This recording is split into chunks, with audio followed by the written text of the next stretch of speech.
Vaksinasi COVID-19 yang menyasar orang lanjut usia terus dilakukan.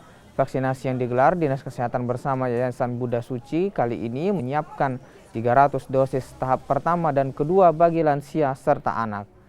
Capaian vaksinasi lansia yang masih di bawah 60% hingga vaksinasi lansia menjadi prioritas.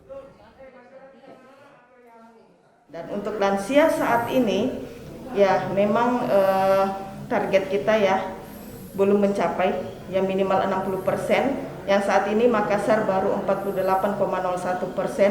tetapi itu terus kita lakukan, tingkatkan untuk percepatan vaksinasi terutama lansia. Di Yayasan Buddha Suci ini kurang lebih ya 200 sampai 300 sasaran yang harus diupayakan divaksin pada hari ini.